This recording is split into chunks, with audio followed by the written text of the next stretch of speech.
semua. Sudah. Alangkah baiknya kita membantu bersama-sama terlebih dahulu. Ketua kelasnya siapa? Najwa. Ya baik, Najwa, silakan dijelaskan. Duduk siap. Sebelum belajar berdoa mulai. Selesai. Ucapkan salam. Assalamualaikum warahmatullahi wabarakatuh. Sebelumnya Ibu akan mengabsen kalian dulu. Yang pertama ada Aura, kalian Hadir. dosen istri lengkap. Hadir. Sri Ayu Walesta Hadir. Suciawati Janah Hadir. Rina hadir. Asti Hadir. dari Marina Hadir. Hadir. Retno hadir. Sudah pada sarapan belum nih?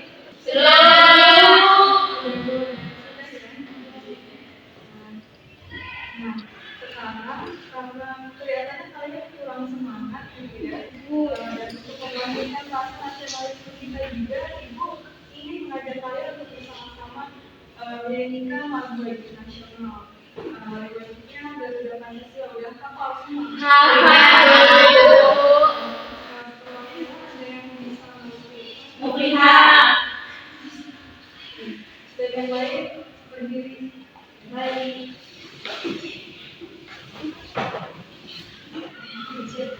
Ayo maju, maju, ayo maju, maju, ayo maju, maju. 2, 3. Garuda Pancasila, akulah pendukungmu. Patriot proklamasi, sedia berkorban untukmu. Pancasila dasar negara, rakyat adil makmur sentosa, pribadi bangsaku. Ayo maju, maju, ayo maju, maju, ayo maju, maju. Baik, terima kasih Bu Rina, silakan menuju.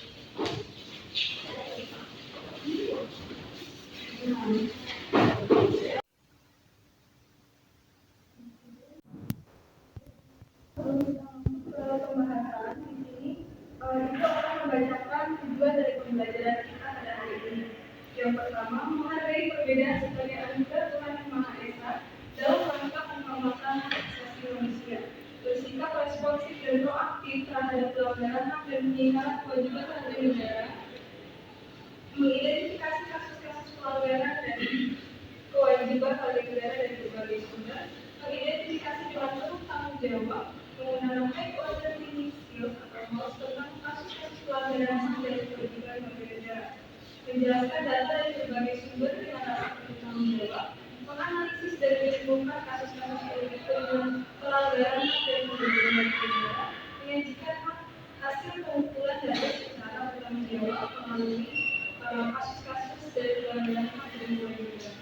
Dan yang terakhir adalah menyajikan tulisan ilmiah tentang kasus-kasus pelanggaran hak dan kewajiban negara. Nah, di sini ada apa itu hak dan apa itu kewajiban. Di sini ada yang tahu bisa mengidentifikasi dari dua gambar ini mana yang hak dan yang mana kewajiban. Bu. Ya, silakan, Ketua. Nah, kalau yang hak itu sebelah kiri yang mendapatkan kasih sayang. Kalau yang sebelah kanan itu kewajiban nih, itu membayar pajak. Iya, betul sekali. Jadi gambar sebelah sana itu ada mendapatkan kasih sayang merupakan salah satu hak kita yang semestinya kita dapatkan di rumah, yaitu mendapatkan kasih sayang dari orang tua. Dan di sebelah sini ada membayar pajak, yaitu salah satu contoh dari kewajiban yang harus kita lakukan seperti itu. Di sini sebelumnya Ibu akan menjelaskan sedikit mengenai pengertian dari hak dan kewajiban. Hak itu adalah sesuatu yang melekat pada diri kita, dari diri kalian semua, dan hak itu tidak bisa ditukar oleh orang lain. Hak itu harus dijaga seperti itu. Sementara kewajiban adalah sesuatu yang harus kita lakukan, yang wajib kita lakukan. Dan kalau tidak kita lakukan, maka akan mendapatkan apa? sanksi dari hukuman.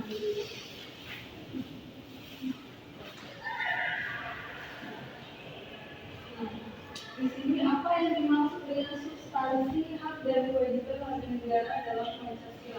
Sebelumnya saya mau tanya, substansi itu sudah ada yang tahu apa itu substansi? Ya, jadi substansi itu tergantung terhadap kondisi apa ditemukan pada substansi itu. Nah, substansi itu pada umumnya merujuk kepada sesuatu yang paling penting. Karena nanti kita membahas tentang kewajiban warga negara dalam Pancasila, maka hari ini kita akan membahas tentang hal penting apa saja yang bersangkutan mengenai hak dan kewajiban kita sebagai warga negara Indonesia. Nah, di sini ibu harap kalian dapat aktif dalam pembelajaran hari ini karena gagasan yang kalian miliki akan bermanfaat untuk kita semua. Nah, substansi ini berdasarkan pada nilai dasar dan nilai instrumental Pancasila. Sebelumnya saya ingin memberitahu kalian kalau nilai kategori Pancasila itu dibagi menjadi 3. Jadi sudah ada jadi nilai Pancasila itu dibagi menjadi 3, yaitu yang pertama adalah nilai dasar Pancasila, yang kedua adalah nilai instrumental, dan yang ketiga adalah nilai praksi. Nah, nilai dasar itu adalah 5 nilai Pancasila yang kita ketahui bersama. Nah, sementara nilai instrumental Pancasila merupakan penjabaran lebih lanjut mengenai nilai-nilai dasar Pancasila. Kalau nilai praksi itu yang nilai praktis yang kita lakukan sehari-hari yang menuju kepada Pancasila tersebut. Nah, di sini ada poin-poin Pancasila. Yang pertama, Ketuhanan Yang Maha Esa, kemanusiaan yang adil dan beradab, persatuan Indonesia, keadilan dan dipimpin oleh kebijaksanaan dalam menunjukkan perwakilan, serta keadilan sosial bagi seluruh rakyat Indonesia. Nah, ini semua merupakan nilai-nilai dasar dari Pancasila. Lalu, apa sih nilai instrumentalnya? Nah, pada poin yang pertama, pada poin nilai ketuhanan. Nah, di sini kalian semua memiliki hak untuk memeluk agama atau kepercayaan sesuai dengan kepercayaan masing-masing.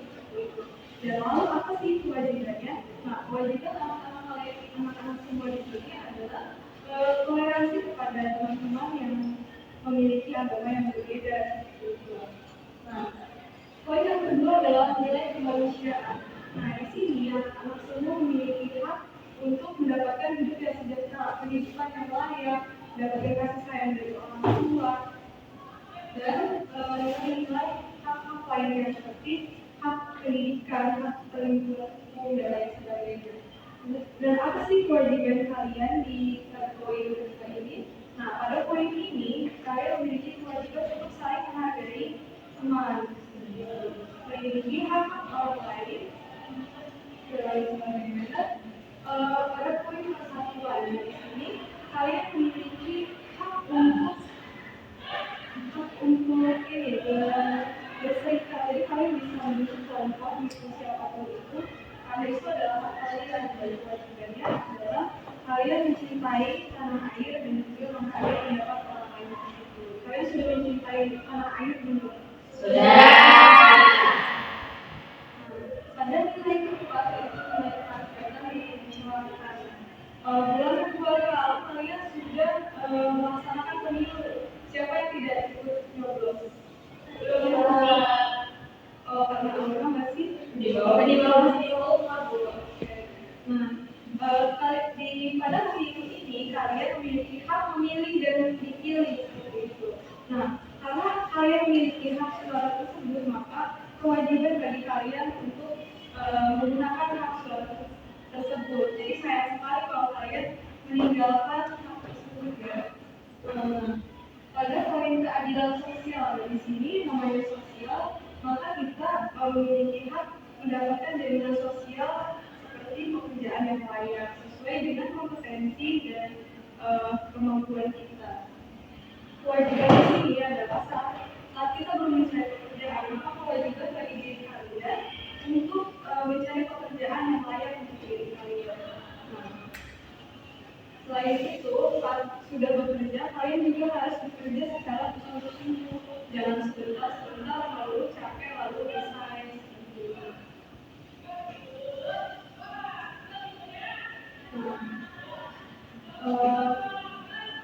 Yang paling menarik memang teknologi sudah selesai di sini ada hari diskusi. Jadi ibu ingin mengajak anak-anak saya di sini untuk berdiskusi bersama-sama.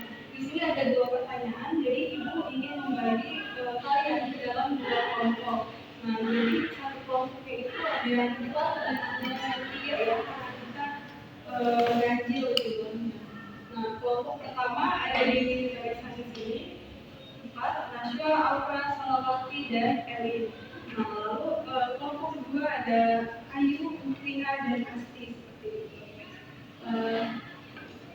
Baik, di sini kelompok pertama akan menjawab pertanyaan dari bagaimana hubungan antara hak dan kewajiban warga negara. Nah, pertanyaan yang kedua, apa saja contoh pelaksanaan hak dan kewajiban.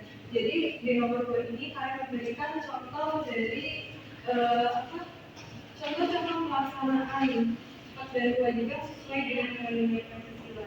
Nanti ibu akan bagikan KPD-nya. Lalu kalian menuliskan jawaban kalian di dalam KPD ini. Sudah paham semua? Paham. Jadi ini kelompok pertama. Ini kelompok kedua.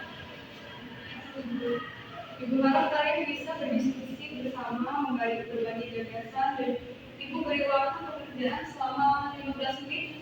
Cukup. Silakan mengingatkan.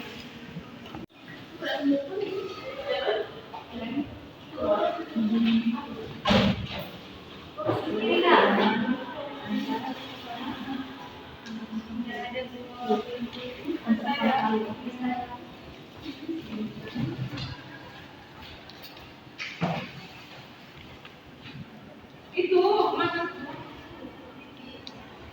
Maaf ya. Nah, ini mengerti semua pertanyaannya? Mengerti. Sudah ketemu jawabannya? Sudah selesai. Ini gampang. Waktunya sudah habis ya, anak-anak. Bagaimana soalnya sudah dijawab semua? Sudah. Nah, ibu pengen dengar suara kalian. Jadi kalian ibu minta untuk maju ke depan perwakilan, boleh sendiri atau bawa teman berdua, untuk mempresentasikan hasil diskusi kalian. Dimulai dari kelompok pertama, silakan maju. Siapa perwakilannya? Salawati sama Elin, Bu. Silakan maju ke Elin.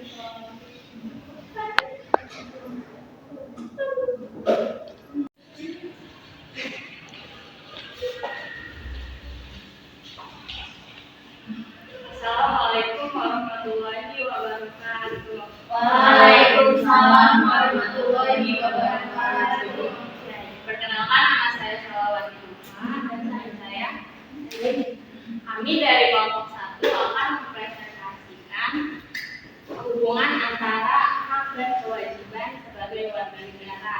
Jadi, hak dan kewajiban ini tidak dapat dipisahkan karena hak adalah sesuatu yang diperoleh oleh warga negara, sedangkan kewajiban adalah sesuatu yang harus dilakukan oleh warga negara. Nah, jadi penyelenggaraan hak dan kewajiban harus seimbang. Kedua, pelaksanaan hak dan kewajiban harus didasarkan oleh nilai-nilai Pancasila. Sekian dari kami. Wassalamualaikum warahmatullahi wabarakatuh.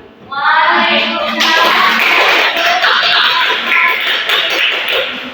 Betul sekali ya, hubungan antara hak dan kewajiban warga negara ini seperti mata uang yang tidak dapat dipisahkan, saling beriringan dan saling menempel satu sama lain. Nah, jadi antara hak dan kewajiban ini perlu dijalani secara beriringan, tidak boleh ada yang ditinggal. Seperti kita tidak boleh menuntut hanya hak-hak saja tanpa menjalankan kewajiban kita sebagai warga negara. Dan juga sebaliknya, kita tidak boleh menjalankan hanya kewajiban saja tanpa ingin mendapatkan hak-hak. Terima kasih. Kelompok 1 boleh kembali ke tempat duduknya.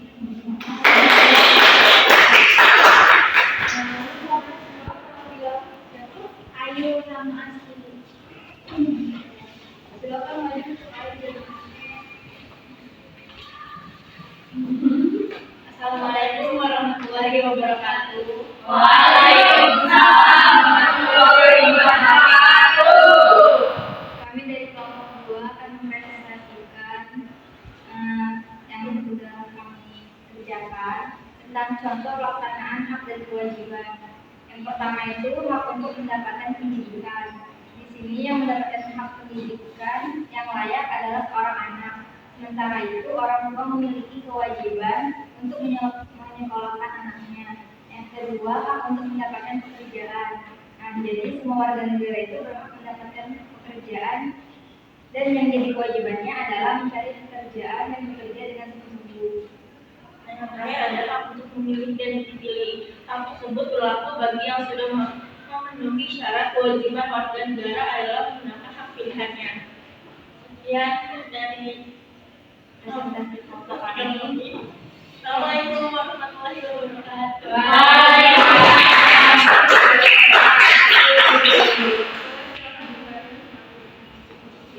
Nah, jadi kalian sudah tahu kan mengenai hubungan hak dan kewajiban warga negara serta contoh-contoh pelaksanaannya. Lalu sekarang di sini Ibu memiliki contoh dari contoh kasus mengenai pencemaran lingkungan itu. Nah, yang sebelah sini ini terlihat air yang ada limbah-limbahnya dan ini terlihat dari atas. Nah, ini kenapa air ini sampai seperti ini? Padahal menurut tempat bayar itu tempat yang bisa dibilang sangat indah seperti itu. Nah, itu dikarenakan adanya pembuangan limbah oleh orang-orang sekitar yang tidak mau bertanggung jawab. Nah, limbah-limbah tersebut itu adalah merupakan limbah dari rumah tangga, industri dan juga limbah pertanian. Nah, di sini kalian apakah sudah tahu siapa penyebab dari kotornya Teluk Bayur ini? Manusia yang tidak bertanggung jawab. Nah, jadi penyebab dari pencemaran lingkungan ini adalah ulah manusia yang kurang bertanggung jawab dan juga kurangnya koordinasi dari pengelola wisata setempat. Jadi nggak ada koordinasi di mana tempat pembuangan limbah seharusnya dan bagaimana seharusnya lingkungan Teluk Bayur tersebut dijaga seperti itu. Nah, apa sih dampaknya? Kalian tahu nggak dampak dari pencemaran lingkungan tersebut? Yang pertama itu mungkin dampaknya bagi kesehatan warga kita bisa terganggu, lalu juga air itu jadi kotor dan ekosistem di bawahnya bisa terancam. Nah, untuk itu kalian tahu nggak apa hubungan saya membahas kasus pencemaran lingkungan di Teluk Bayur tersebut dengan pembahasan kita hari ini, yaitu hak dan kewajiban? Jadi hubungannya adalah pada dampak yang pertama tadi Aura sebutkan bahwa pencemaran lingkungan ini menyebabkan ekosistem di bawahnya menjadi terganggu. Nah, di sini di Teluk ini kan terdapat pekerjaan dari nelayan. Nah, pekerjaan tersebut menjadi terganggu karena ekosistem di bawahnya terganggu oleh pencemaran limbah tersebut. Jadi para nelayan tradisional itu kehilangan mata pencahariannya atau mungkin mata pencahariannya berkurang.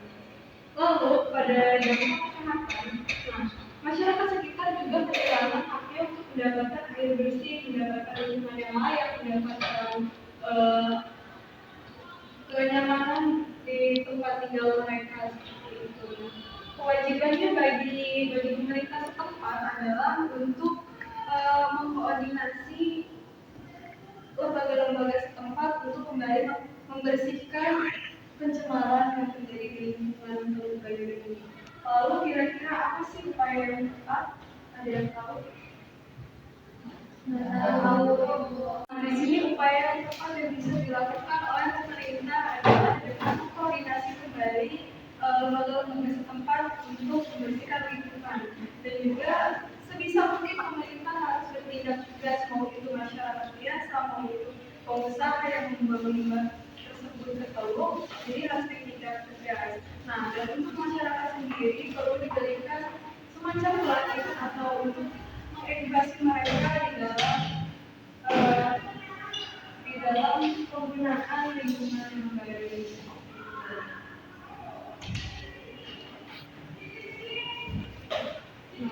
Anak-anak sekalian, di sini Ibu ingin memperjelas kembali bahasa materi pada sini. Jadi, hak dan kewajiban itu bagai mata uang yang tidak dapat dipisahkan. Hak kita adalah milik kita dan kewajiban kita harus dijalankan dengan sungguh-sungguh dan secara bertanggung jawab. Yang seperti contoh yang sudah kalian jawab tadi pada soal diskusi, contoh-contoh pelaksanaan hak dan kewajiban. Di situ tertulis ada hak kalian memiliki pendidikan yang layak dan juga pengetahuan. Nah, di sekolah ini, Ibu harap kalian dapat bersungguh-sungguh untuk menjalankan peran kalian sebagai siswa, karena itu juga merupakan cara untuk menghormati orang tua kalian yang sudah menunaikan kewajibannya dalam menyekolahkan kalian. Kesan dari Ibu adalah kalian terus semangat dan hormati terus orang tua kalian, teman kalian, guru-guru kalian, dan orang-orang di sekitar kalian, karena mereka memiliki hak dan kewajiban yang sama seperti kita. Ya, anak-anak semangat terus belajarnya, jangan lupa kalian di sini akan harapan orang tua dan tanggung jawab orang tua juga. Hari ini ada pelajaran lain? Ada. Baik.